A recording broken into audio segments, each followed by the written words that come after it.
Tapos lagyan ko guys ng gulay na poksoy. Ano ba to? Poksoy? Yan. Poksoy. Ganun. Parang pitsay din siya guys na gulay. Tapos ito yung aking gata. Unang gata, pangalawang gata. Yung aking sangkap guys, ito. Dagdagan ko ng maraming kamatis. Luya, bawang, siligrin, seasoning, paminta. Yan. Yan, magluluto na ako guys. Yan, lagay ko na guys yung kawali. Yung pangalawang gata.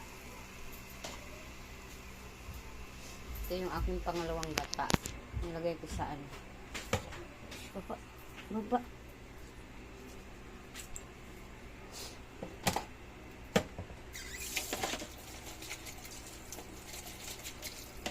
Sarap to guys. Maglat pa tayo ng tilapia.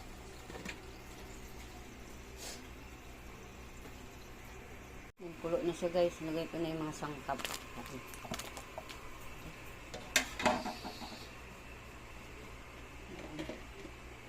Natin asin. Ito yung aking sangkap. Nilagay ko na guys.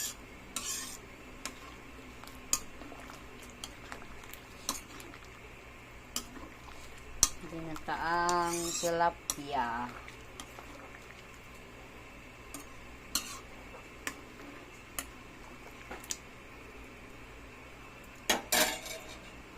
Lagyan ng pamintang powder.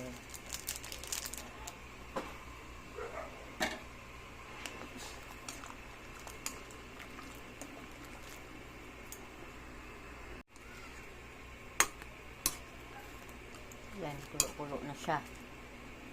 Nalagay ko na guys ang gulay. Lagyan ko siya ng gulay sa ilalim. Para yung ilalim niya may gulay din. Nunod natin dyan ang gulay para maluto. Yung ibang gulay sa ibabaw. Natin ilagay. Ang ibang gulay ilagay sa ilalim.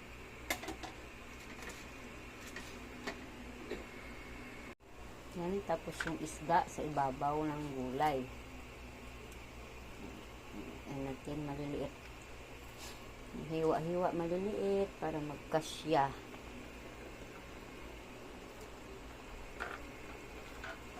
Isang hiwa. Yan. Tapos yung ibang gulay guys, lagyan natin sa ibabaw. Yan.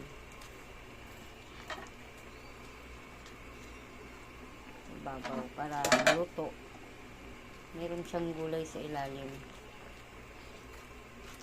Yan. Sarap to guys. Tilapiyang ginataan.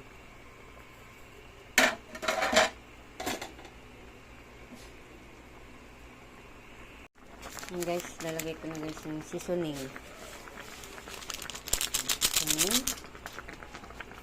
Lagyan natin guys yung seasoning para masarap ang ating nilulutong ginataang tilapia.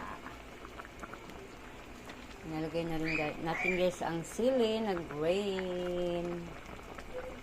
Yan, ilulubog natin dyan para maluto rin ang ating sili. Yan. Shout out sa inyong lahat guys. Sa mga nag-subscribe sa aking channel Roslyn Cooking, maraming salamat sa inyong suporta. Sa mga simpleng nilulutong ulam ni Roslyn Cooking. Kulo-kulo na siya guys. Nalagay ko na guys ang unang gata. Ito yung nagpapasarap lalo sa ginataang tilapia. Para kasi siyang gatas. Yan. Yan. Nalagay na natin ang unang gata. Masarap, maraming sabaw. Yan guys. Luto na to guys. Ang aking ginataang tilapia. Hindi na hanguin. Kasi luto na to guys. Ayan, ready. Sige lang. Ready to eat na to guys, ang aking ginataang tilapia. Salamat sa inyong panonood ng aking video sa kay Roslyn Cooking. Sa suporta nyo guys ng aking pagluluto. Maraming salamat. Dito na lang. Thank you for watching. Bye bye.